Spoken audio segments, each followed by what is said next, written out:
y de las tinieblas, ¿por qué estar tan insistentemente buscando todo eso? Y el jueguito, que la ouija y que yo me acuerdo, digo, o sea, todos creo que hemos pasado en algún momento por esa fascinación de lo oculto, ¿no?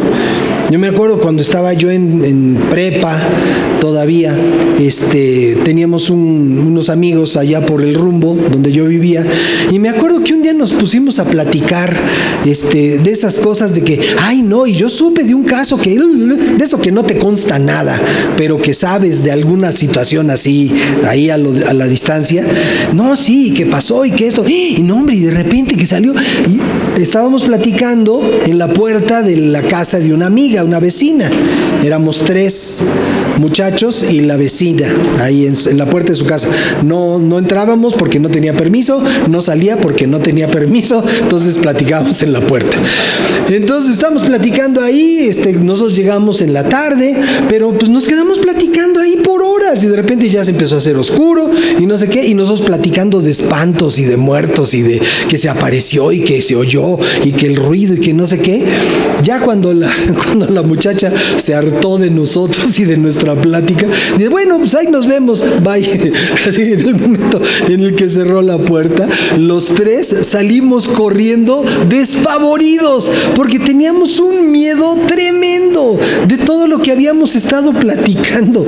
O sea, mensos. O sea, queriéndonos hacer así como que de mucho mundo, platicando de esas cosas, jóvenes mensos. Y bueno, ¿qué acabamos haciendo? Pues acabamos aterrados. Y como ya estaba oscuro el asunto, pues córrele, vámonos a la casa rápido, ¿no? Quedaba 4 cuadras nos aventamos corriendo como estampida hasta que llegamos a la casa. Porque todos esos temas generan miedo. Y desde el punto de vista demoníaco, hay un placer en el miedo. A la gente le gusta a veces y busca ese placer que el miedo produce. Finalmente es una emoción, y como toda emoción, pues genera alguna sustancia de nuestro organismo, quizás la adrenalina o no sé, alguna otra sustancia. Entonces, todo eso que es promovido por lo oculto, por lo que no es de Dios, provoca cierto placer.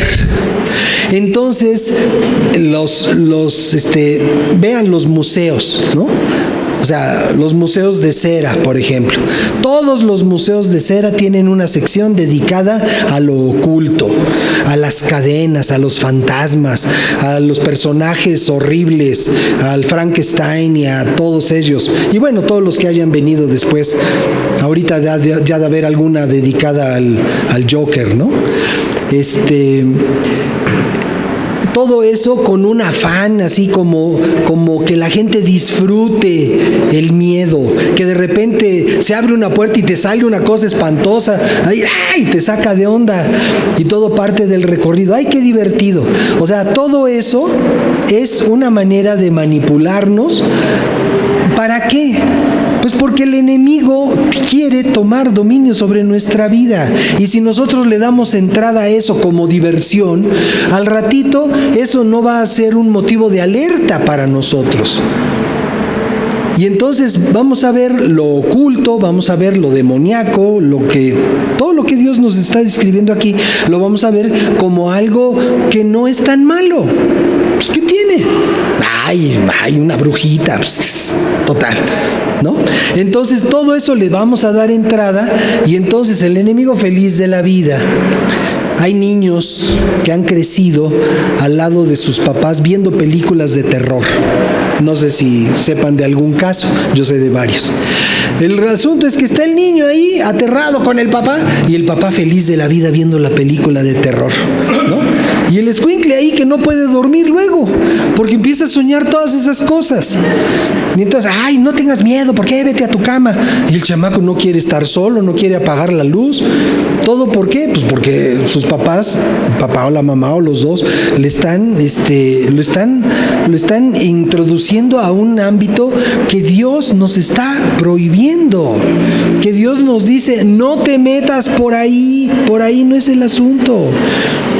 Dios quiere que escojamos la vida plena, la vida abundante que Dios nos da, que Dios viene a ofrecernos en Jesucristo. Entonces dice, ¿acaso no es su Dios a quien el pueblo debe consultar? ¿Acaso tiene que consultar a los muertos acerca de los vivos? Luego vámonos al Evangelio de San Lucas, por favor. Esta es una declaración que deberíamos nosotros tener presente toda nuestra vida, si es que queremos agradar a Dios, ¿sí? Lucas capítulo 20, párrafo 38.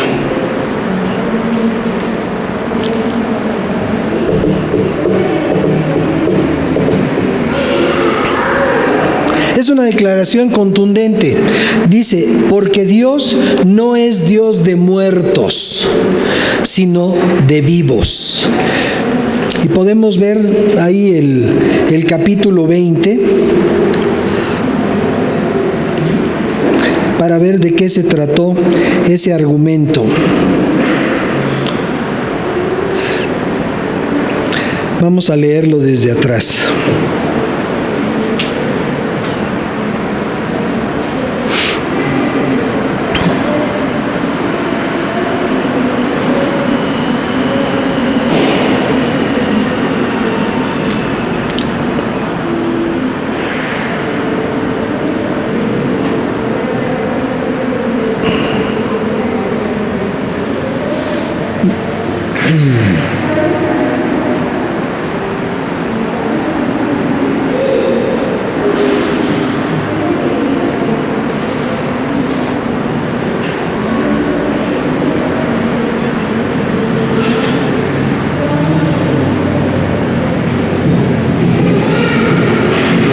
Verso 19, ahí en el capítulo 20, dice, procuraban los principales sacerdotes y los escribas echarle mano en aquella hora. O sea, Jesucristo vino a hacer chuza, si lo podemos decir así, con todos los ordenamientos y todas las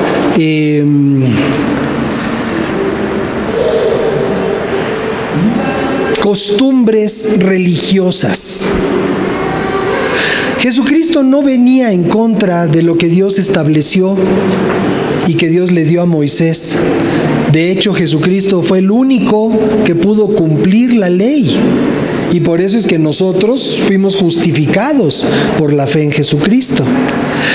Pero los judíos ya habían hecho su club, ya habían hecho su élite, o su élite, si lo queremos decir de esa manera, ya habían hecho su club de bendiciones. Ellos eran los que tronaban o los que tenían el mando de todas las cosas, como hoy en día los jerarcas religiosos también hacen, ¿sí? O sea, ellos son los que saben todo, ¿sí? Sin ellos no puede haber revelación. Eso es lo que dicen. Entonces dice, procuraban los principales sacerdotes y escribas echarle mano en aquella hora. Esto de echarle mano en aquella hora, pues lo querían desaparecer. Querían hacer una desaparición forzada, ¿no? Así con palabras actuales. Querían desaparecer a Jesús porque Jesús venía a hablar de otra manera. Jesucristo vino a derribar todo ese templete religioso que ellos habían construido. Por eso era necesario que viniera Dios mismo a tronar toda esa estructura religiosa, porque ya el pueblo de Israel andaba por otros lados. Ya andaban pensando que por sus buenas obras iban a agradar a Dios. Y lo hemos estado leyendo en la carta de Pablo a los romanos, que no es por obras, sino que el asunto es una cuestión de fe.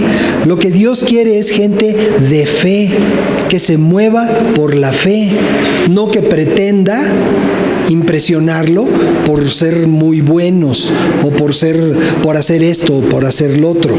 Entonces dice, procuraban entonces matarlo, porque echarle mano, porque comprendieron que contra ellos había dicho esta parábola, pero tuvieron temor del pueblo. O sea, dijeron, no, hombre, si nos levamos encima, nos echamos encima al Señor, pues entonces todo el pueblo que está oyendo tan contento lo que el Señor enseña, pues se nos va a venir encima. Dice, y acechándole enviaron espías que se simulasen justos a fin de sorprenderle en alguna palabra. Todos hemos visto historias, todos hemos leído novelas, y de repente en los personajes de las novelas o de los cuentos o de las películas, de repente hay personas que son las personas víboras, ¿no?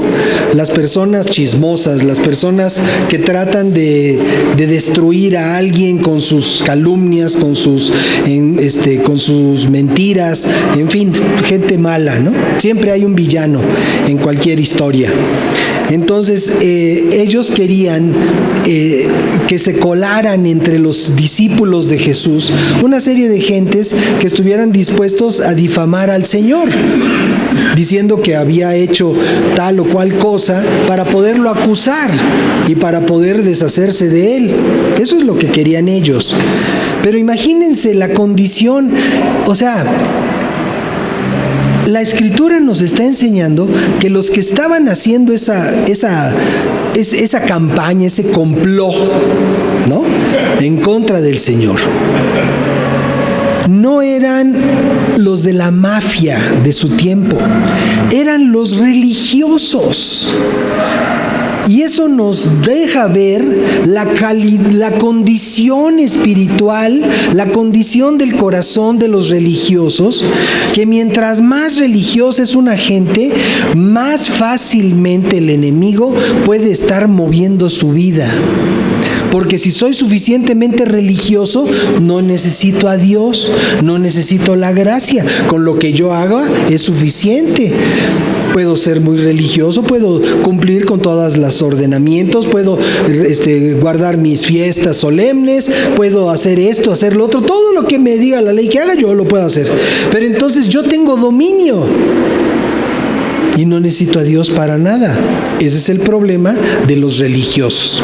Los religiosos piensan que mueven todo el asunto ellos solos, que no necesitan a Dios, y deciden y toman acciones supuestamente de parte de Dios, pero ahí ya en muchas de ellas, de esas decisiones y esas acciones, Dios no tiene nada que ver, como en este caso, que en ese complot en contra de Jesús, pues Dios no tenía nada que ver. No fue el Espíritu Santo el que le dijo a los sacerdotes y a los escribas, oigan, pónganse de acuerdo para matar a Jesús.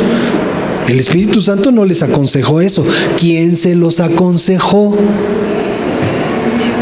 Satanás. Entonces, mientras más religiosa es la gente, más fácilmente es manipulada por Satanás. Dense cuenta de los graves pecados de las iglesias, de las religiones. O sea, y a la fecha, o sea, sigue una matazón de gente por las religiones. Entonces, por un lado dicen, no, nosotros creemos en Dios y todos esos son una bola de infieles, vamos a acabar con ellos. Que es el argumento del Estado Islámico, por ejemplo, ¿no? Y entonces resulta que ese mismo argumento lo traían los cruzados. Todos los demás eran infieles, hay que acabar con ellos. Y todo es una bola de muertos por todos lados. ¿Y quién es el que gana en toda esa situación? No gana Dios, o sea, gana Satanás. Dice la Escritura que Satanás es homicida desde el principio. Entonces, mientras más muertos, Satanás feliz de la vida. Entonces, dice, acechándole enviaron espías que simulasen justos a fin de sorprenderle en alguna palabra para entregarle al poder y autoridad del gobernador. Y le preguntaron diciendo: Maestro, sabemos que dices y enseñas rectamente y que no haces acepción de personas, sino que enseñas el camino de Dios con verdad. ¿Eso que dijeron estaba bien o estaba mal? Estaba bien, ¿sí? Dice: ¿no es lícito dar tributo al César? ¿Es lícito dar el tributo al César o no? Pero él dice, comprendiendo la astucia de ellos, les dijo: ¿por qué me tientan? Muéstrenme la moneda. ¿De quién tiene la imagen y la inscripción? Y entonces le dicen, respondiendo le dijeron: pues la imagen es del César. Entonces le dijo Dios: pues denle al César lo que es del César y denle a Dios lo que es de Dios. ¿Y qué es lo que es de Dios? Nosotros somos los que somos de Dios, ¿sí? Entonces, en este punto, pues aquellos estaban tratando de engañar a Jesús, para decir: ahorita vamos a hacer que hable en contra del gobierno, y entonces ahí lo vamos a cachar. Entonces dice aquí el 26: no pudieron sorprenderle en palabra alguna delante del pueblo, sino que maravillados de su respuesta, callaron. ¿Sí? Y bueno, después le dan un ejemplo de un hombre que murió, y según la ley, pues cuando un hombre se moría, su hermano se podía casar con su viuda.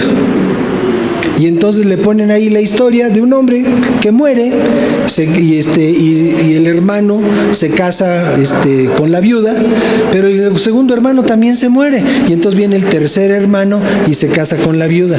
Y entonces, después de varios hermanos muertos y la viuda sigue ahí, le dicen al Señor, dice: oye, y entonces en la resurrección, ¿de quién va a ser esposa?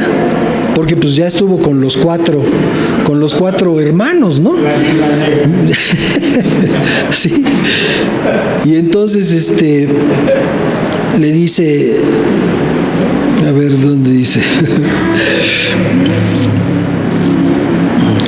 Dice, bueno, el verso 36, dice: porque no pueden ya más morir, pues son iguales a los ángeles y son hijos de Dios. A ver, respondiendo Jesús, espérenme, desde el 34 vamos a ver. Dice: entonces respondiendo Jesús, porque le preguntaron en la resurrección de quién va a ser esposa. Y entonces le dice, respondiendo Jesús les dijo: los hijos de este siglo se casan y se dan en casamiento, mas los que fueren tenidos por dignos de alcanzar aquel siglo y la resurrección de entre los muertos, ni se casan ni se dan en casamiento. O sea, lo que está aquí hablando el Señor está diciendo, en el ámbito de la resurrección, no vamos a ser como somos ahorita, diferenciados entre hombres y mujeres.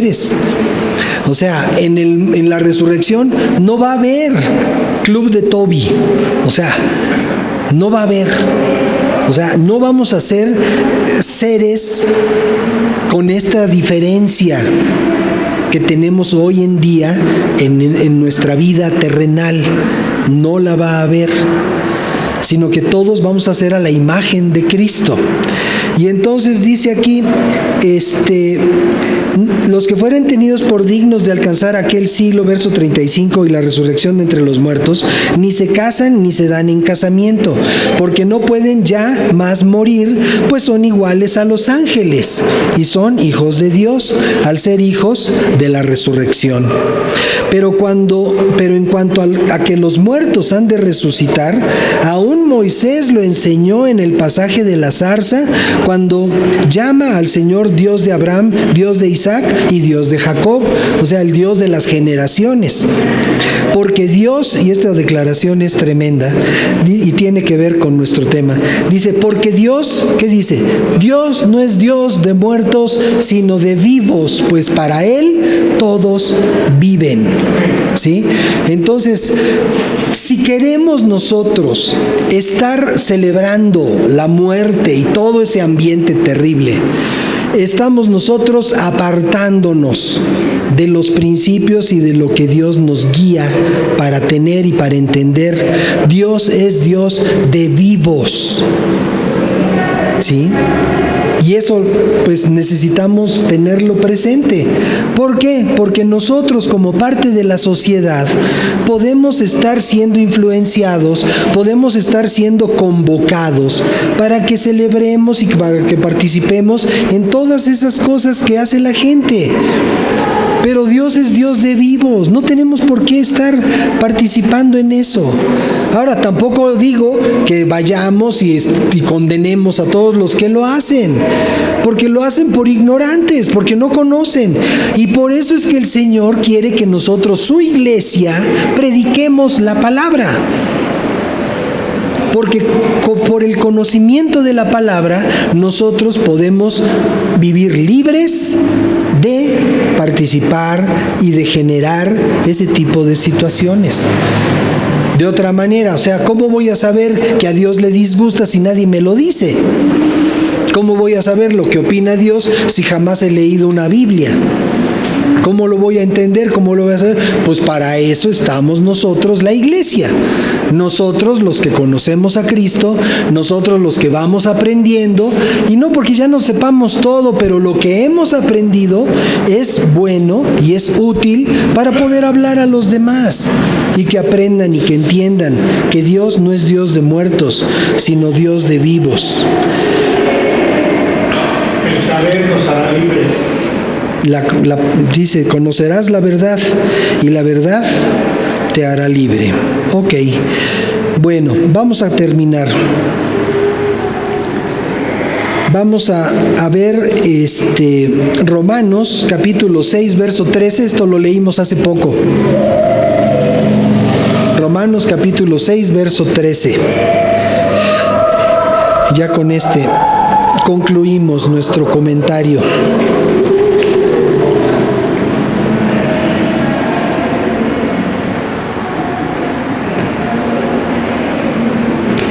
Dice,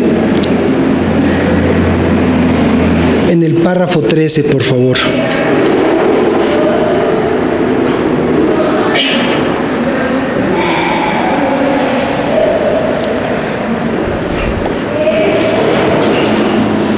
¿Sí les ha gustado la lectura?